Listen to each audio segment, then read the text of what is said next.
নমস্কার বন্ধুরা, তপতির ঘরকন্যা নতুন একটি ব্লগে আপনাদের সকলকে স্বাগত জানাই। বন্ধুরা, আপনারা কেমন আছেন? আশা করছি ভালোই আছেন। আমিও ভালো আছি। আজকে আমি একটা নতুন রেসিপি নিয়ে হাজির হয়েছি, সেটাই আপনাদের সাথে শেয়ার করব। আপনারা প্রথম থেকে শেষ পর্যন্ত দেখতে থাকুন আমি কি বানাচ্ছি আর কিভাবে বানাচ্ছি। বন্ধুরা, আজকে আমি মালপোয়া রেসিপি আপনাদের সঙ্গে শেয়ার করব। তাল দিয়ে মালপোয়া বানাবো আজকে। তাল দিয়ে তো অনেকে অনেক রকম রেসিপি করছে, তাই আমি ভাবলাম যে তাল দিয়ে মালপোয়া বানিয়ে আপনাদের সঙ্গে শেয়ার করি। বন্ধুরা, আমি কিভাবে তাল দিয়ে মালপোয়া বানাচ্ছি রেসিপিটা প্রথম থেকে শেষ পর্যন্ত দেখতে থাকুন, স্কিপ না করে। তাহলে চলুন বন্ধুরা, এবার আমি কিভাবে তাল দিয়ে মালপোয়া বানাচ্ছি সেটাই আপনাদেরকে দেখাবো, আর কি কি দিচ্ছি এর মধ্যে সেটাও দেখিয়ে দেব।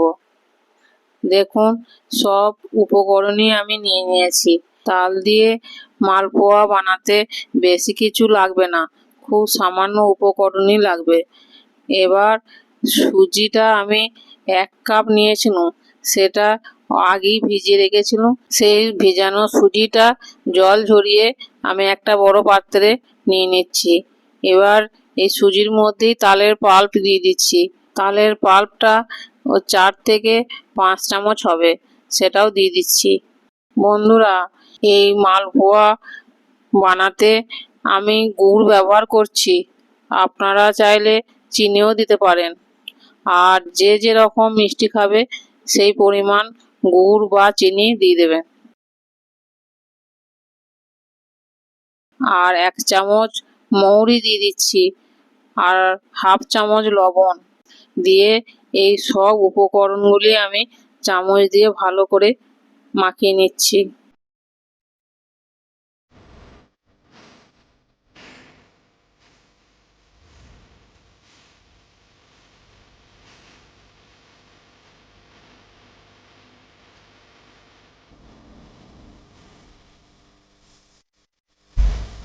সুজিটা অবশ্যই কিন্তু ভিজিয়ে রাখতে হবে, তা নাহলে মালপোয়া শক্ত হয়ে যাবে। চামচ দিয়ে এইভাবে আমি অনেকক্ষণ ধরে ফেটিয়ে নিয়েছি। এবার 1 বাটি ময়দা, সেটাও দিয়ে দিচ্ছি। ময়দাটা দিয়ে ভালো করে সব উপকরণগুলি একসঙ্গে মিশিয়ে নিচ্ছি।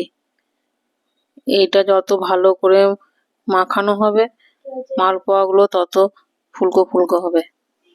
চামচ দিয়ে কিছুক্ষণ মাখানোর পর আমি হাত দিই, দেখুন ভালো করে মাখানো যাবে, তাই হাত দিয়ে আমি ভালো করে এইভাবে ফেটিয়ে নিচ্ছি।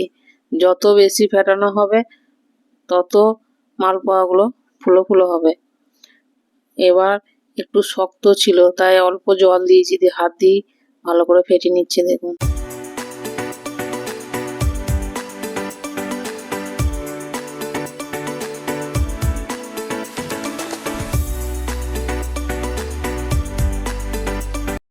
মালপোয়া বানানোর জন্য ব্যাটারটা খুব মোটাও হবে না, আবার খুব পাতলাও হবে না। এইভাবে হাত দিয়ে আমি মিনিট 5 ভালো করে ফেটিয়ে নিয়েছি। এবার আমার মালপোয়ার জন্য ব্যাটার একদম রেডি হয়ে গেছে। দেখুন, হাত দিয়ে দেখাচ্ছি কিরকম ঘনত্বের হয়েছে। মালপোয়ার ব্যাটারটা খুব পাতলা হলেও হবে না, আবার খুব মোটা হলেও হবে না। মালপোয়ার ব্যাটার রেডি হয়ে গেছে। এবার আমি মালপোয়াগুলি ছেঁকে নেব। তার জন্য গ্যাসে একটা কড়াই বসাইছি, দিয়ে সাদা তেল দিয়ে দিচ্ছি পরিমাণ মতো। তেল গরম হয়ে গেছে। এবার এরকম হাতা দিয়ে 1 হাতা দিয়ে দিচ্ছি তেলের মধ্যে। দেখুন, তেলের মধ্যে এই ব্যাটারটা দেওয়ার পর কিছুক্ষণ অপেক্ষা করতে হবে, দেখবেন নিজে নিজেই ফুটে উঠছে। আর তখনই এইভাবে খুন্তি দিয়ে তেলটা উপর দিয়ে দিতে হবে। দেখুন কত সুন্দর মালপোয়া ফুলে উঠেছে। এইভাবে আমি এক হাতা করে ব্যাটারটা দিয়ে একটি একটি করেই আমি মালপোয়াগুলি ছেঁকে নেব। একটা একটা করে মালপোয়া এইভাবে দিচ্ছি আর উল্টে পাল্টিয়ে ভেজে নিচ্ছি। দেখুন উল্টিয়ে পাল্টিয়ে একটু লাল লাল হলেই আমি তুলে নেব। দেখুন একটা ভাজা হয়ে গেছে, এবার তুলে নিচ্ছি আমি, দিয়ে একটা পাত্রে রেখে দিচ্ছি। এইভাবেই আমি একের পর এক মালপোয়াগুলি ভেজে নেব। দেখুন বন্ধুরা কত সুন্দর ফুলছে। একে একে মালপোয়াগুলি আমি সব ভেজে তুলে নিয়েছি। বন্ধুরা এই যে ভাজা হয়ে গেছে এইগুলোও খেতে পারেন, আবার রসে ডুবিয়েও খেতে পারেন।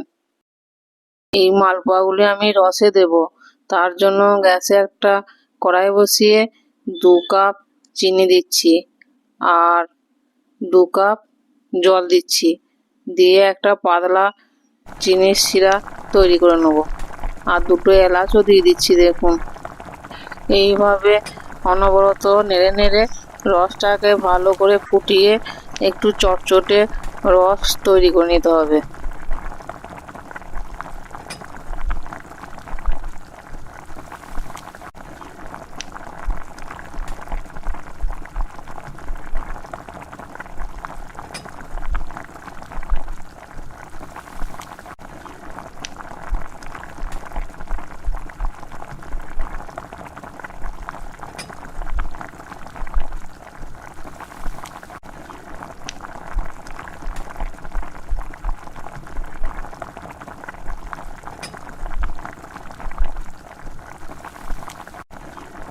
রসটা তৈরি হয়ে গেছে, এবার হাত দিয়ে দেখাচ্ছি। দেখুন একদম চটচট করছে, রস রেডি হয়ে গেছে।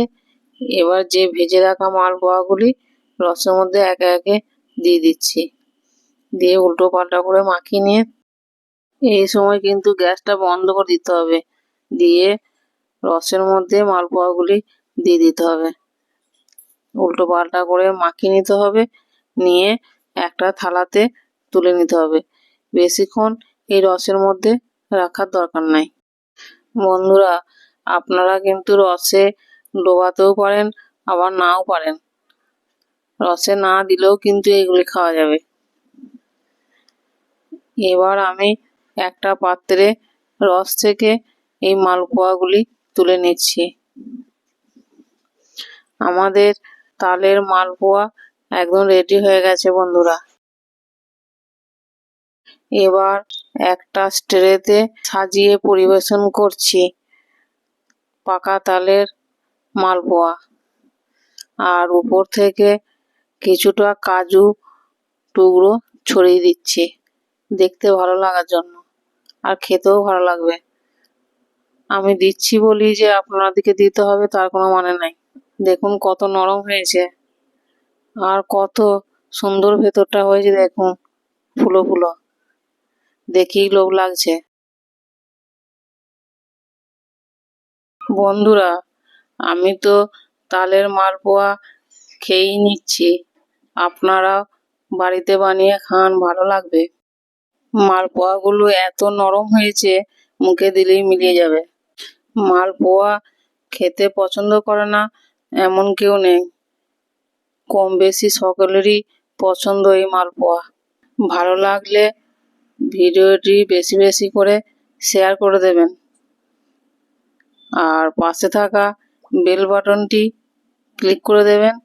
নিত্য নতুন ভিডিও দিলে সবার আগে আপনাদের কাছে পৌঁছে যাবে।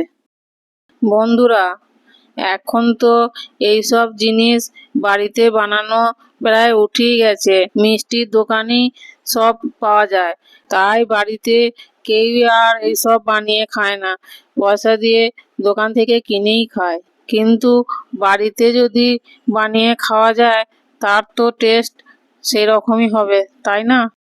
আর এখন তো তালের সময়, তাই মনে হয় কিছু একটা তাল দিয়ে বানিয়ে খাই। বন্ধুরা আপনারা আমার এই তালের মালপোয়া রেসিপিটা প্রথম থেকে শেষ পর্যন্ত দেখবেন আর বাড়িতে বানাবেন। বানিয়ে খেয়ে কেমন লাগলো অবশ্যই আমাকে কমেন্টে জানাবেন। ভালো লাগলে লাইক, কমেন্ট, শেয়ার, সাবস্ক্রাইব করবেন। আজ এই পর্যন্তই। আবার দেখা হবে অন্য কোনো ব্লগে, অন্য কোনো রেসিপি নিয়ে। ততক্ষণ সকলেই ভালো থাকবেন, সুস্থ থাকবেন, সাবধানে থাকবেন। ধন্যবাদ সকলকে ভিডিওটি শেষ পর্যন্ত দেখার জন্য।